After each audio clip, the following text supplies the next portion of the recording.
this message here today, it would be, don't sit at the table with Saul until he's lost his sight.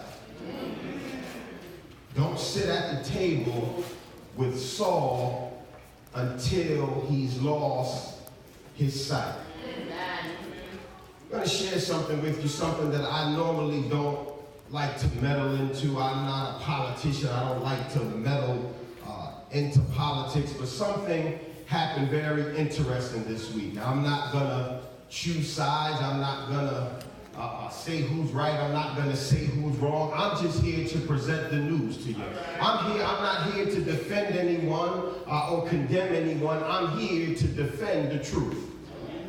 This week, something interesting happened in the White House. There was a meeting among several, maybe 12 to 15, and what the president called, quote unquote, urban pastors, urban leaders.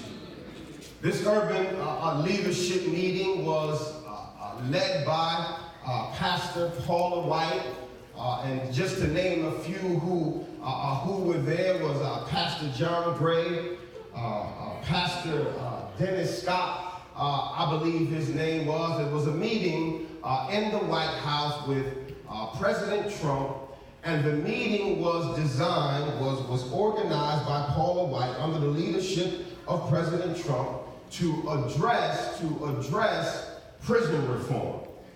So the meeting was held in the White House this week, and so these individuals sat at the table with President Trump, and so things that were said kind of touched me.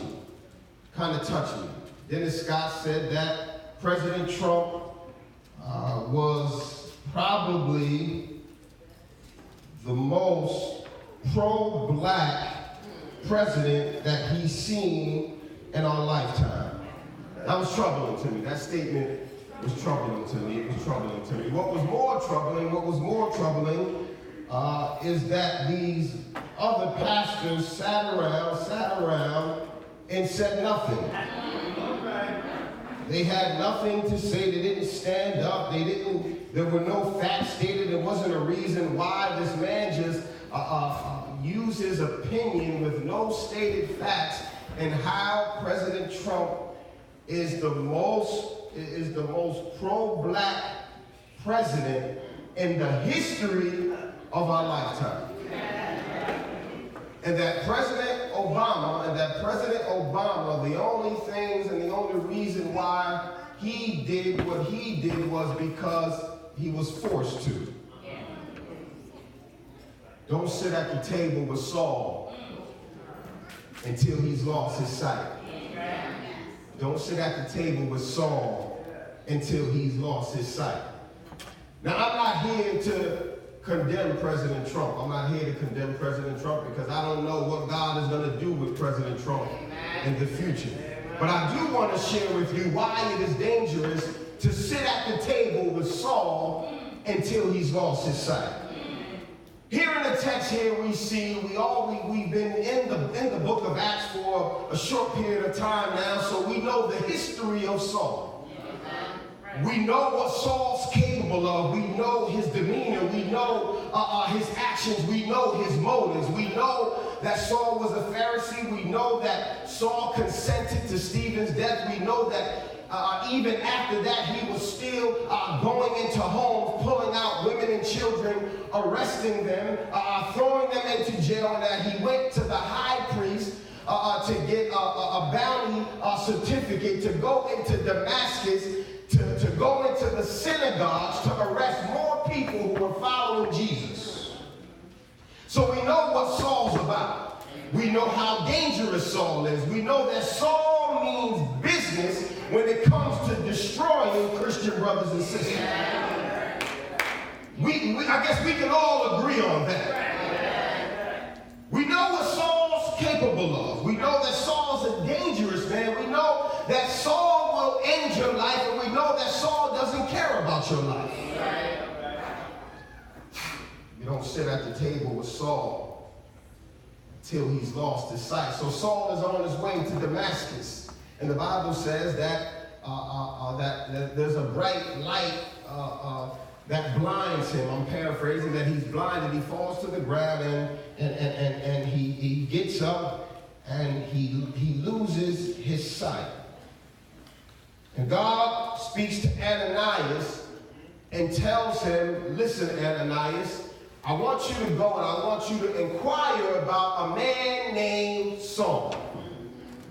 So we learned from last week that Ananias, though when he heard God's voice, when God had called Ananias, that Ananias says, yes, Lord. Amen. And yes, Lord, whatever you want me to do, I'm here to do what you call me to do. But when God says, Ananias, I want you to inquire about, I want you to see about this man named Saul, Ananias begins to bargain with God. And he begins to tell God how dangerous this man Saul is, like God doesn't know everything. He begins to reason with God and try to change God's mind about him going to see Saul, because Saul had been persecuting God's people. And Ananias tells him, he says that he's not persecuting my people, but Lord, he's persecuting your people. So you might want to second think this thing about this man named Saul.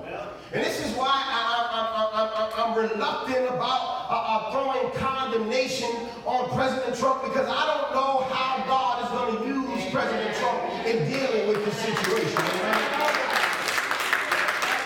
Now, look, I'm not here to defend President Trump, but I don't know what God is going to do in the future with Trump. And so Jesus tells Ananias to go see about this dangerous man named Saul. And then we pick up here, and it says that Ananias went to the house and entered. So we see here that even though Ananias had a complex about this, he was probably frightened and not knowing how this thing would turn out, that he did go and see about Saul. But the interesting thing that I see here, and that you have to take note, is that Ananias did go see Saul after he was blinded. You see, if Ananias had went and seen Saul before he was blinded, it wouldn't have been a good thing. In this meeting, the first thing I see here, the reason why it's dangerous to sit down at the table with Saul before he is blind, is because you'll do a disservice to your people. President Trump, we know the history of President Trump. Though we know the things that Trump says he's going to do, and though he says that he's for all people, and one thing that he said is dangerous to me, and when folks say this, I almost kind of know you're automatically a racist. When they say, I'm the least racist person that I know. If somebody say you that, then that more than likely means they're racist. If somebody tells you, I'm the least racist person I know. So President Trump calls this meeting with these leaders. It's dangerous because he's not blinded yet.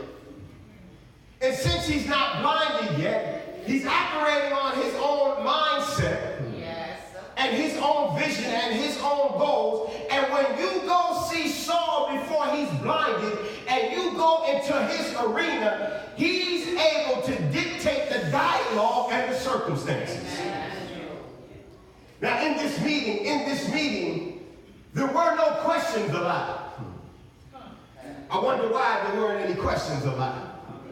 So now you have these leaders here who are at this meeting, and they're not allowed to ask any questions. So if Ananias goes and sees Saul before he's blinded, Saul's not going to have an open mind to what you think and to what your agenda is. It is all about what Saul wants. Saul has the control. This is Saul's arena. This is Saul's realm. So Saul is going to utilize this for his advantage. So what this meeting looks like it was to be was a photo op. And this is why you got to be careful when you fall into the trap in the realm of your enemy, when your enemy calls a meeting and the meeting is on their grounds and the meeting is under their agenda, then they dictate the results. And so you'll do a disservice to your people, because even though those leaders were there to represent the people that they lead, they weren't able to say anything based on the people that they were supposed to be on the behalf of them. Are you hearing what I'm saying? This is almost like, how can I say, this is almost like befriending your child's abuser. Your child, you know that someone has abused your child. This person hasn't shown any reason to change. They don't have any remorse for what they've done. They're still abusing other children. As we see with this immigration situation here, that children are being separated from their mothers and being locked in cages. I know this ain't the type of preaching y'all do. Y'all probably didn't come here to hear this.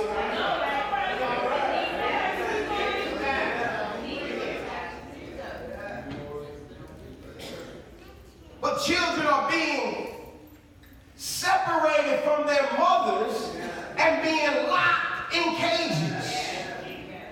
You see, most times, this doesn't really affect us much because we don't have to go through this. And I watched a lady, I watched on the news a couple weeks ago, a woman, she was a Caucasian woman who voted for President Trump, and she says, I was a Trump supporter until my husband's wife, when ICE came to get them, and came to get her. She was from Mexico or wherever she was from, and they stripped her and took her and locked her up somewhere, didn't contact the family, didn't allow her to get a phone call, nothing. And she said, I supported this man until it happened to me. And this is most time our approach on things is that we kind of have our hands off, or we don't want to get involved because my children are fine, my situation is fine, but let it hit home, baby, and it's going to be a wake-up call for you. And you might be on the lawn of the White House with picket fences saying, listen, something needs to be done. Somebody needs to speak up. And I know I'm not a big shot. I don't have a big mega church. I'm just a little old funny-looking preacher. I wasn't invited to the table, but I tell you, if I had been, I wouldn't have went, because Saul is not blind here.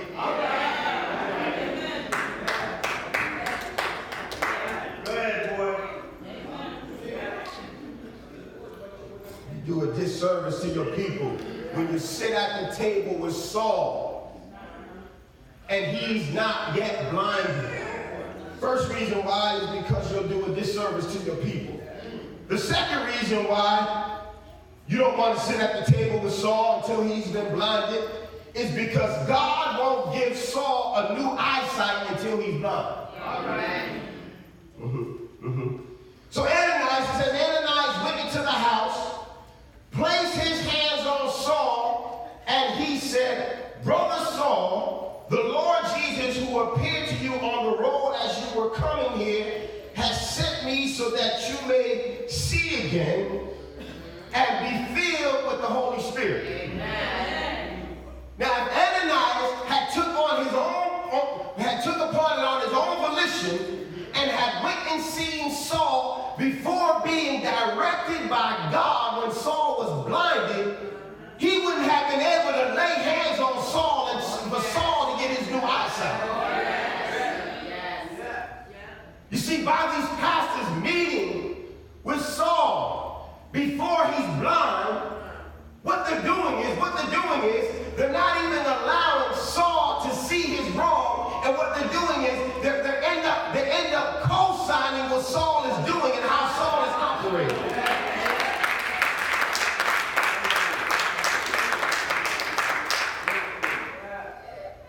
See, I don't need to be in your presence to pray for you.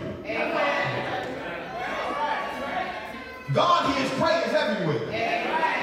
See, because as long as you're abusing my people, as long as you're abusing my people, I don't got time to sit at a table with you. You've got to show me that you got to change heart. You've got to show me that you got to change mind. But until then, I'm going to sit in the comfort of my own home and I'm going to pray for you.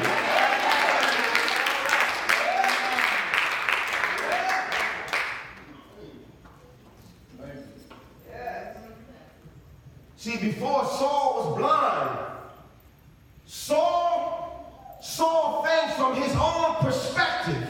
But watch this. This is why I'm reluctant about condemnation, because sometimes we do things and we really think we're doing it for God. Why do you think on the cross Jesus said, Father, forgive them, for they know not what they do? The Pharisees and Saul really think they're doing God's work. President Trump may really think he's doing God's work. In his heart, I don't know the heart of God. I'm not here to play God. I'm just here to lay the facts and tell the truth. But before Saul was blind, Saul saw things from his own perspective. And the only one who could actually change Saul, it was going to take something catastrophic of him losing his eyesight temporarily in order for him to change his mind and change his ways. Third thing you see here, and I'm going to take my seat. I'm not going to be long today at all. The reason why you can't sit at the table with Saul before he's blind is that Saul won't change his actions until he's blind. See here, verse 18 says, and immediately something like scales fell from Saul's eyes, and he could see again. You see, but if Saul had the same eyes that he had before, he wouldn't have a new eyesight. And he got up and was baptized. And after taking some food, he regained his strength. You see, if Saul had not went through this experience, through this blinding experience, Ananias would have not been able to come and lay hands on him and call him brother. You see, previously before Ananias laid his hands on him and called him brother, Saul was not his brother. Saul was actually the enemy. You see, and as long as President Trump continues to use and abuse people of different ethnicities and people of brown and yellow and black color, President Trump cannot be called brother. Listen to me. We've got a saying that we are all God's children. That's not true. We are not all God's children. We are all God's creation. God's children are those who accept Jesus Christ as their personal Lord and Savior, and then they are adopted into the family of God. This is why Jesus said, he told the Pharisees, you are of the devil because you act like the devil. You don't act like God. You know the word, or you think you are in tune with God. You think that you're a child of God. You think you know God, but you don't know anything about God. Your father is the devil because you act like him.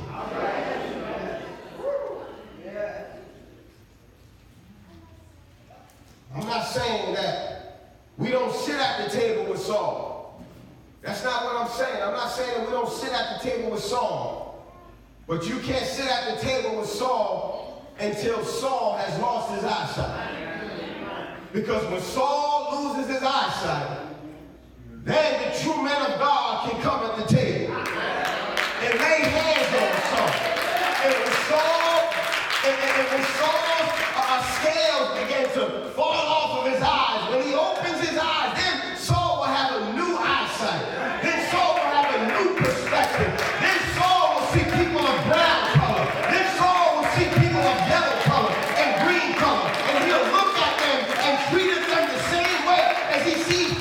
white skin.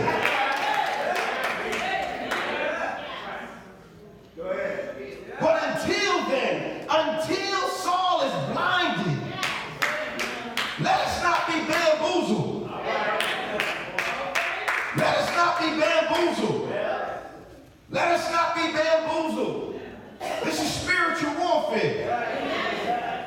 Pray for your leader.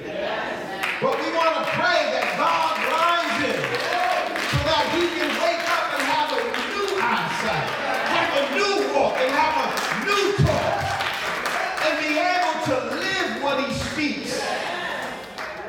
That's all I got for you.